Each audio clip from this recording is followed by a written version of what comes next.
Dessert ইজও না বেশি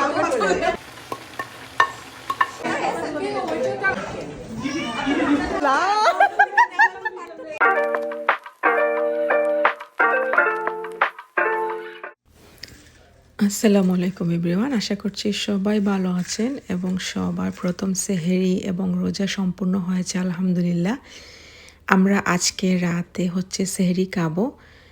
তো এই ব্লগটা অনেক দিন আগের ছিল, মানে রোজার আগে আমরা সবাই মিলে কীভাবে পটলাক করেছি এই ব্লগটা অনেক দিন ধরেই ভাবছি আপলোড করব, কিন্তু সময় হয়ে উঠছে না। এর ভেতরেই রোজার শপিং, রোজার রান্নাবান্না শুরু হয়ে গিয়েছিল, যার জন্য আপলোড দিতে আর সময় পাইনি। আজকে ভাবলাম যে যেহেতু আজকে এখনও আমাদের সেহরি সম্পূর্ণ হয়নি, কালকে থেকে ইনশাল্লাহ রোজা স্টার্ট হবে, তো রোজার মধ্যে তো আবার রমজানের ব্লগ আপলোড করব, যার জন্য ভাবলাম যে আজকে এই ব্লগটা আপনাদের সাথে শেয়ার করে নিই। আশা করছি অনেক ভালো লাগবে, শেষ পর্যন্ত সবাই থাকবেন।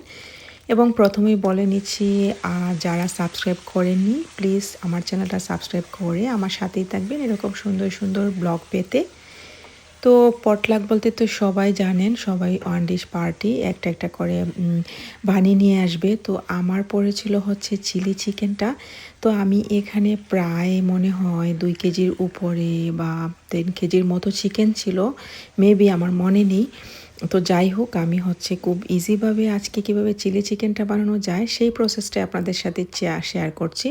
তো প্রথমে আমি এখানে গার্লিক সামান্য বেজে আমি চিকেনটাকে দিয়ে দিয়েছি। চিকেনটা থেকে যখন পানি উঠে গিয়েছে, মানে 10 মিনিটের মতো আমি নেড়ে ছেড়ে এটাকে, যখন একটু পানি বের হয়েছে আর পানিটা শুকিয়ে গিয়েছে, সেই মুহূর্তে আমি যে অনিয়নটা কেটে রেখেছিলাম আর চিলিটা সেগুলো দিয়ে দিচ্ছি এবং দিয়ে খুব ভালো করে নেড়ে নিচ্ছি। যেহেতু পাতিলটা অনেক বড় ছিল, আমার আসলে একটু কষ্টই হচ্ছিল নাড়তে। তো এবার আমি সামান্য গোলমরিচের গুঁড়ো দিয়ে দিচ্ছি আন্দাজ মতো, যেহেতু চিকেন অনেক বেশি ছিল সেই অনুসারে দিতে হবে। এবং এখানে আমি 2 চামচের মতো সয়া সসটা দিয়েছি। তারপর আমি এখানে সামান্য সিসিমি সিডও দিয়েছিলাম, দিয়ে আমি কিছুক্ষণ নেড়ে চেড়ে তারপর যখন হয়ে যাবে তার জন্য আমি এখানে কর্নফ্লাওয়ারটা আগেই পানিতে মিশিয়ে নিয়েছি। তো আমার চিকেনটাকে আরও খুব ভালো করে 5 মিনিট আমি নেড়ে চেড়ে একদম হাই হিটে রেখেছি চুলাটা। তারপর আমি এখানে গ্রেভির জন্য আমার পর্যাপ্ত পরিমাণে যতটুকু পানি লাগে এখানে আমি গরম পানিটা দিয়ে দিয়েছি। তারপর আরও 5-10 মিনিটের মতো নাড়বো। আমি সামান্য লবণ দিয়ে দিয়েছি টেস্ট করে, যেহেতু আগে থেকেই সয়া সস দেওয়া ছিল, তার জন্য চেক করে অবশ্যই লবণটা অ্যাড করতে হবে। তারপর লাস্ট মুহূর্তে আমি এখানে কর্নফ্লাওয়ার মেশানো আমার যে পানিটা ছিল ওইটা দিয়ে দিয়েছি এবং খুব সুন্দর মাশাআল্লাহ গ্রেভিটা হয়ে গিয়েছে। লাস্ট মুহূর্তে আমার চিলি চিকেনটা এরকম ছিল এবং এটা কিনতে কিন্তু অসম্ভব মজা। অনেক স্নো পড়েছিল বাইরে, যার কারণে ভিডিও করিনি। তো আমরা পৌঁছে গেলাম আর আপুর হাতের মজার এই স্যুপটা এনজয় করলাম।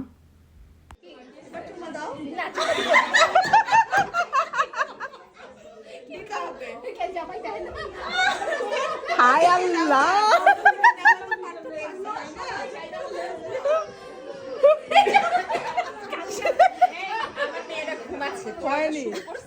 তো আমরা যখন সবাই একসাথে হই আমরা কিন্তু এরকমই মজা করি, খুবই ভালো লাগে, আমি খুবই এনজয় করি। তো আমি এখানে ডিশগুলো দেখিয়ে দিচ্ছি কে কে কী নিয়ে আসলেন। এখানে চিলি চিকেন ছিল, ভেজিটেবল ছিল, ফ্রাইড রাইস ছিল, তারপর ক্যাশু নাট সালাড ছিল। একটা একটা করে আমি আপনাদের সাথে শেয়ার করে নিচ্ছি। এখানে ফ্রাইড রাইসটা,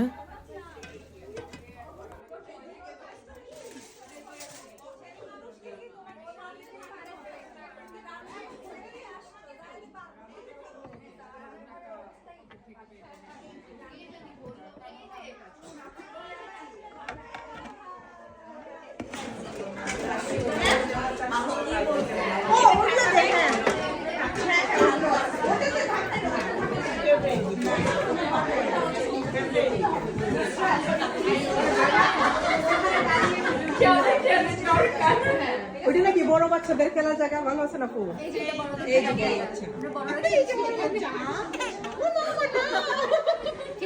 আরেকজন বড় বাচ্চা এখন ফুল ফ্রেম আসছে, এখন ফুল ফ্রেম, ফুল ফ্রেম।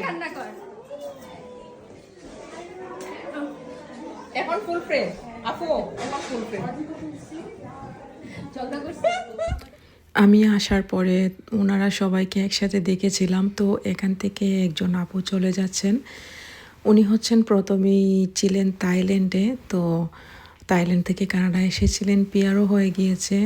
তারপর শুনলাম ওনাদের আর এখানে ভালো লাগছে না, মানে হচ্ছে বায়ার বিজনেস যা আছে সব কিছুই হচ্ছে থাইল্যান্ডে। তো ওনাদের মতে ওইখানে ওনাদের সবচেয়ে বেটার অপশন ভালো লাগে।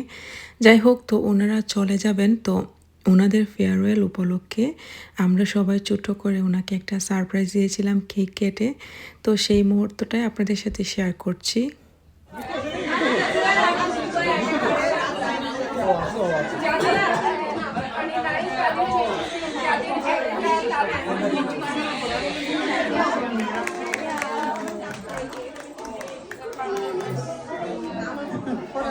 হ্যাঁ, চামচ দিয়েছিলাম পাশে।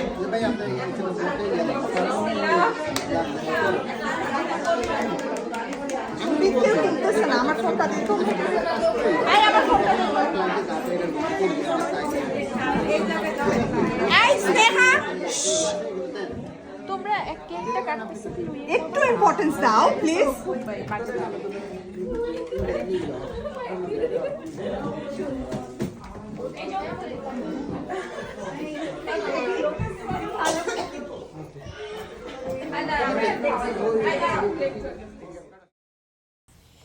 তো এবার হচ্ছে আমরা সবাই খাওয়া দাওয়া করবো আর কি। তো যে যে রান্না করেছেন সবাই সবার ডিশ সামনে এগিয়ে নিয়ে আসছেন।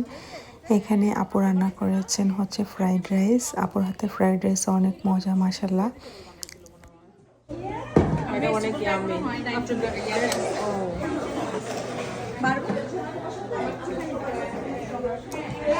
ঠান্ডা হয়ে গেছে। একটু দেরি দিচ্ছি। আমি বলছি সবাই এসে দাঁড়ানো প্লেট নিয়ে দাঁড়ানো, আমরা তুলে তুলে দেবো।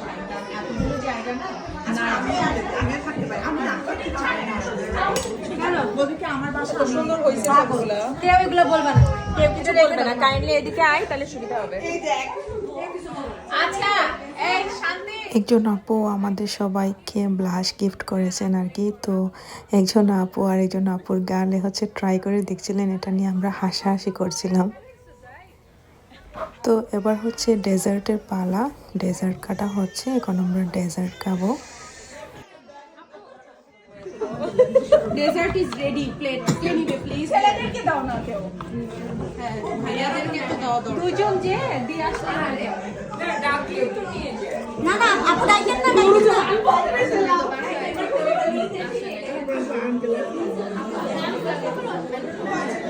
হ্যাঁ ওইটা হচ্ছে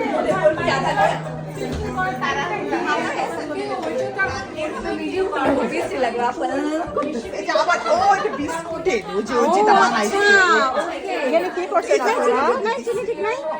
কন্ডেন্স মিল্ক দিতেছে। কন্ডেন্স মিল্ক দিয়ে করতেছে।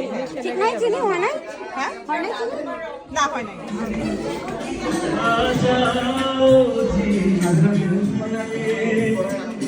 सांसें देकर अपनी संगीत अमर कर दो, संगीत अमर कर दो, मेरा गीत अमर कर दो।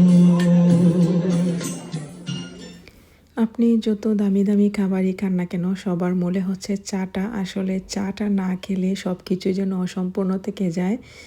আর আমরা অনেক মজা করে চাটা বানিয়েছিলাম। তো এবার হচ্ছে লাস্ট মুহূর্তে আমরা চা খাবো। আজকে আমার ব্লগটা আপনাদের কাছে কেমন লেগেছে অবশ্যই কমেন্ট করে জানাতে ভুলবেন না। তো সবাই ভালো থাকবেন। এখনও যারা সাবস্ক্রাইব করেননি প্লিজ সাবস্ক্রাইব করে দিবেন। সবাই ভালো থাকবেন। আসসালামু আলাইকুম। কিভাবে আগুন ধরাচ্ছে না সিলেটি ভার্সেস বরিশাল বউ।